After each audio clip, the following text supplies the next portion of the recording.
Hello, everybody. Today I will be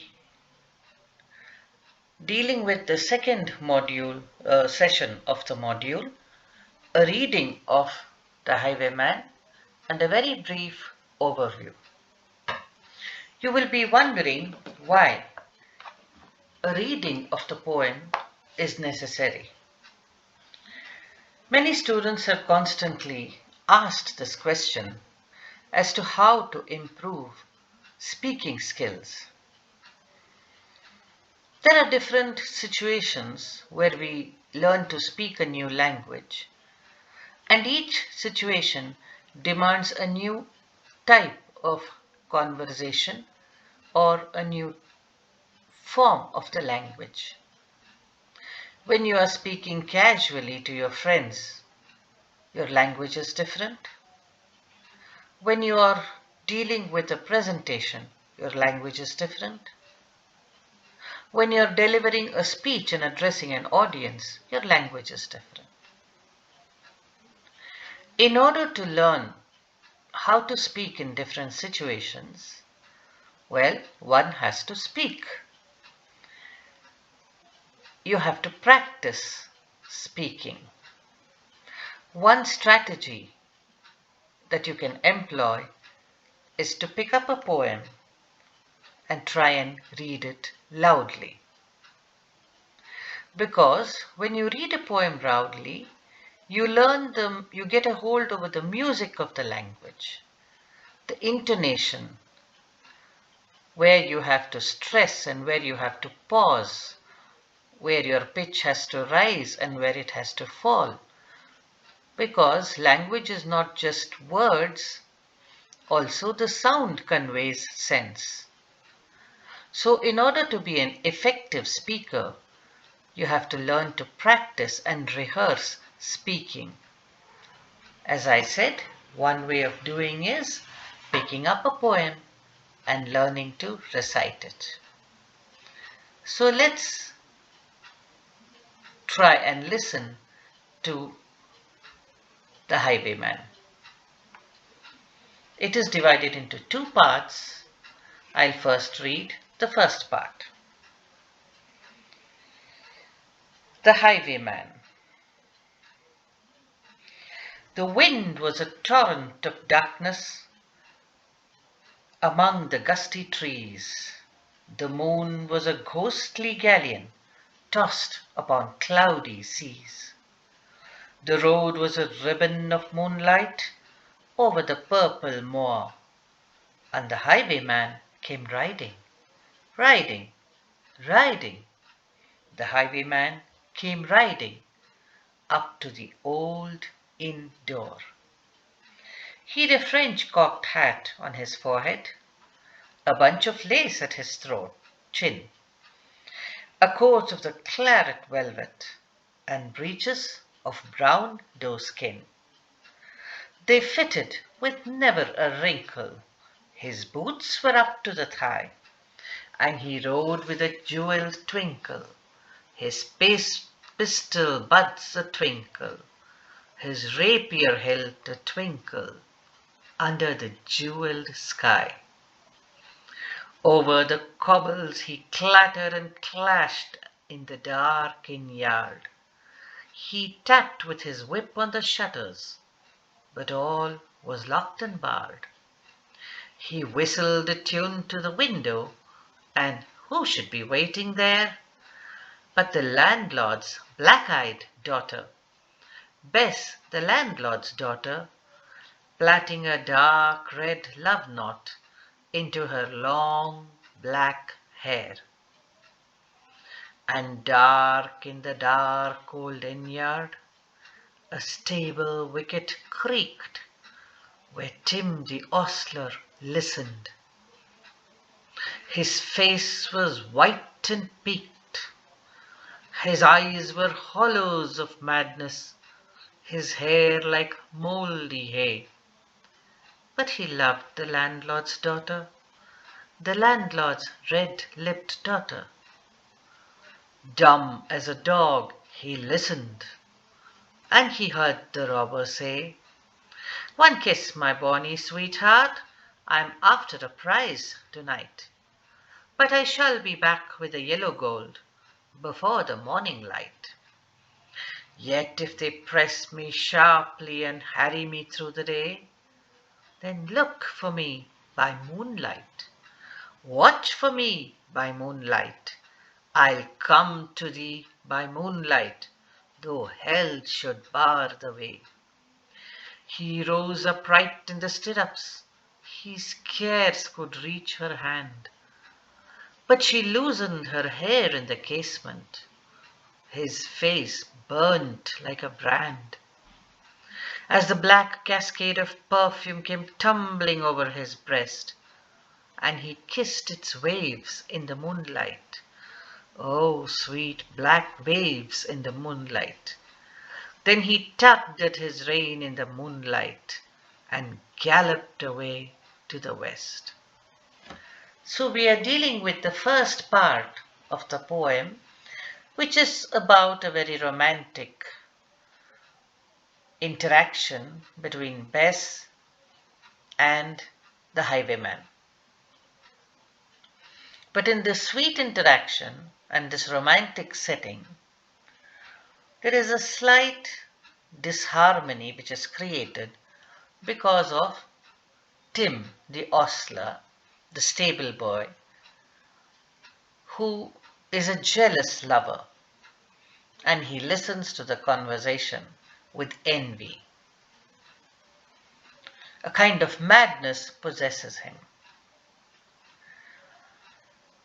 Now we'll move on to the second part and see what the second part says. He did not come in the dawning, he did not come at noon, and out of the tawny sunset, before the rise of the moon, when the road was a gypsy's ribbon looping the purple moor, a red-coat troop came marching, marching, marching. King George's men came marching up to the old inn door. They said no word to the landlord. They drank his ale instead. But they gagged his daughter and bound her to the foot of her narrow bed. Two of them knelt at her casement with muskets at their side. There was death at every window, and hell at one dark window. For Bess could see through her casement the road that he would ride. They had tied her up to attention with many a sniggering jest. They had bound a musket beside her, with the muzzle beneath her breast. Now keep good watch, and they kissed her. She heard the doomed man say, look for me by moonlight, watch for me by moonlight. I'll come to thee by moonlight, though hell should bar the way. She twisted her hands behind her, but all the knots held good. She writhed her hands till her fingers were wet with sweat or blood.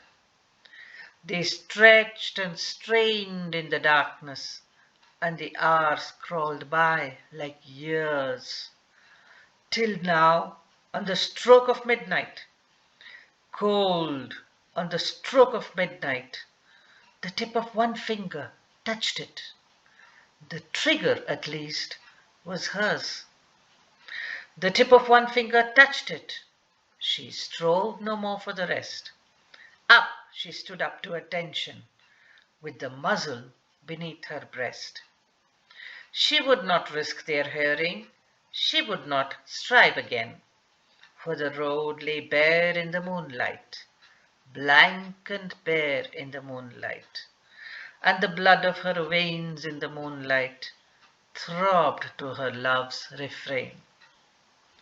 Clot, clot, clot, clot. Had they heard it? The horse hoofs ringing clear. Clot, clot, clot, clot, in the distance. Were they deaf that they did not hear? Down the ribbon of moonlight over the brow of the hill, the highwayman came riding, riding, riding. The redcoats looked to their priming. She stood up, straight and still. Cluck clucked in the frosty silence, cluck clucked in the echoing night. Nearer he came and nearer. Her face was like a light. Her eyes grew wide for a moment. She drew one last deep breath. Then her finger moved in the moonlight. Her musket shattered the moonlight, shattered her breast in the moonlight, and warned him with her death. He turned. He spurred to the west. He did not know who stood, bowed, with her head over the musket, drenched with her own blood. Not till dawn he heard it, and his face grew grey to hear how Bess, the landlord's daughter, the landlord's black-eyed daughter, had watched for her love in the moonlight and died in the darkness there. Back he spurred like a madman, shrieking a curse to the sky, with the white road smoking behind him and his rapier brandished high. Blood red were his spurs in the golden noon, wine red was his velvet coat, when they shot him down on the highway, down like a dog on the highway, and he lay in his blood on the highway, with a bunch of lace at his throat. And still, of a winter's night, they say, when the wind is in the trees, when the moon is a ghostly galleon tossed upon cloudy seas, when the road is a ribbon of moonlight over the purple moor, a highwayman came riding, riding, riding. A highwayman comes riding up to the old inn door. Over the cobbles he clatters and clangs in the dark inn yard. He taps with his whip on the shutters, but all is locked and barred.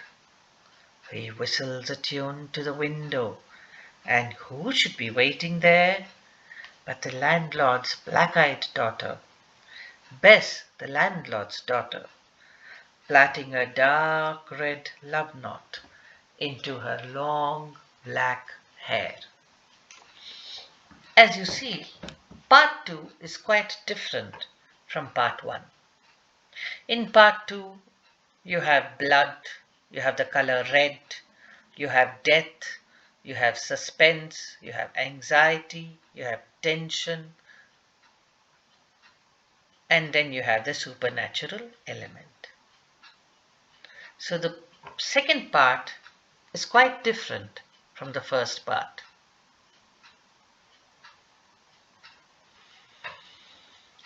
The person who wrote this poem is Alfred Noyce. He was an English poet, short story writer and playwright who began writing at a very early age in life. His first collection was published when he was only 21 years old, The Loom of Years. It is said, and it has been documented, that he said that he wrote The Highwayman in just 2 days, and that too when he was just 24. It's not surprising, because when you are young, you can write a lot about love. The Highwayman was published in 1906. As I told you, there is drama, suspense, supernatural element in the ballad. How is it woven as a thread? There is an underlying scheme when the plot is conceived. First, the characters are introduced, then the conflict or the problem is introduced through the characters and through the theme. That is through Highwayman, through Bess, and through the ostler. Then the problem reaches a peak. The peak is when the redcoats come marching and tie Bess up, and they wait for the highwayman. And Bess kills herself to warn him. So that's the climax. After that, you have the falling action. The emotion reaches its peak when Bess kills herself and sacrifices her life. After that, all the emotions that you find kind of goes a little downward. The intensity is in the climax. So the highwayman comes back, he is shot, and the whole problem is resolved not in this life but in afterlife when the two meet. So this is the whole scheme, the structure of the plot in the ballad. We've already talked about the features of a ballad. You see all those features in this ballad. There is a story there, it's a love story. And this love story, there is drama because it is complicated. He is, after all, a robber, a highwayman, and Bess loves a person who is wanted by the law. You have a jealous lover there. So there is a lot of drama going around these things. A lot of imagery is used. The purple moor, the ribbon of moonlight, ghostly galleon, jeweled sky. These all are images, are mental pictures, word pictures that are created mentally in your mind when you read them. So the entire ballad is full of such very vivid imagery. Look for me by moonlight, watch for me by moonlight is the refrain, the repetitive line that is being used to tell you about the different contexts. In the first part, it is anticipation. In the second part, the same lines give a different meaning. That is fear and anxiety. The language used is very accessible. And if you notice, there is no comment, just description of the way the redcoats behave, the way Tim behaves, and even no comment on the death of Bess and the highwayman. It's just a narrative which is recounted. So the perspective is pretty objective. Thank you.